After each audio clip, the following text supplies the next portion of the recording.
For an expert's take on North Korea's latest proposal for high-level talks with the U.S., we are joined by Dr. Choi Kang, Vice President of Asan Institute for Policy Studies, in the studio. Welcome to the program. Pleasure to be back.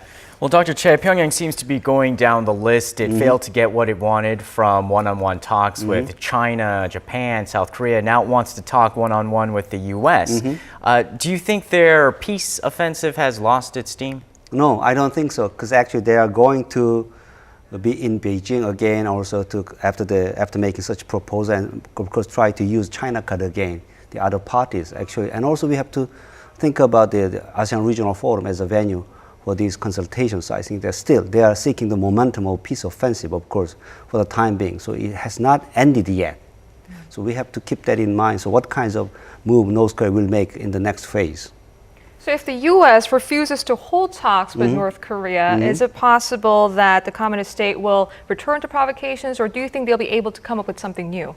I think that we have to think about two things. One is they are going to engage the dialogue with the United States through a secret channel. As we know, the New York channel is sometimes valid, or sometimes, for example, the Leap Day agreement of last year, actually, it was possible through this New York channel of communication. So maybe North Korea can offer some kinds of secret deal with the United States. That's the first choice. Second choice, maybe knocking on the door of Beijing, because actually Choi Kang was there, but actually Kim Jong-un will be there again to deliver his message to the Chinese counterpart. And also we will see what kinds of action China will take and what kinds of position China will take from now on. So I think that North Korea will knock on those two doors.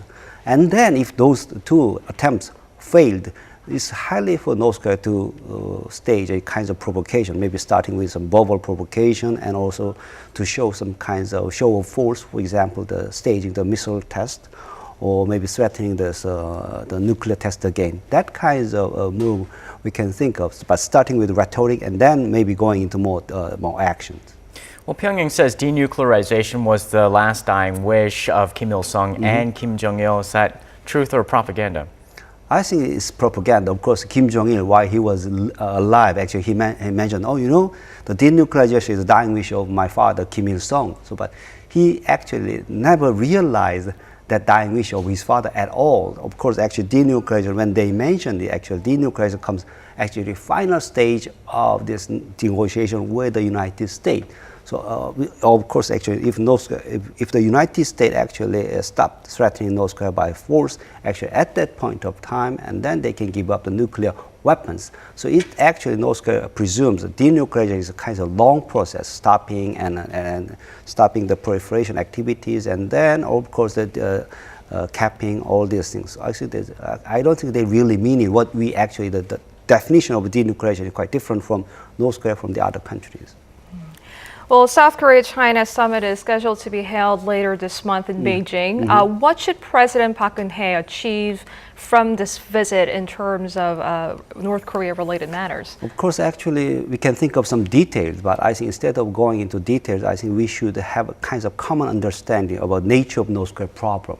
Of course, I think that's the most critical one. Over the years, we know each one's position on this one, and also we went into the negotiation of details. So we know all of the details.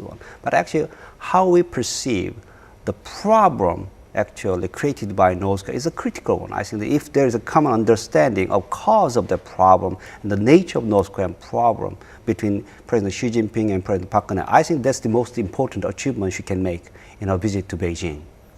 All right, Dr. Choi, thank you so much for your time tonight. Appreciate it.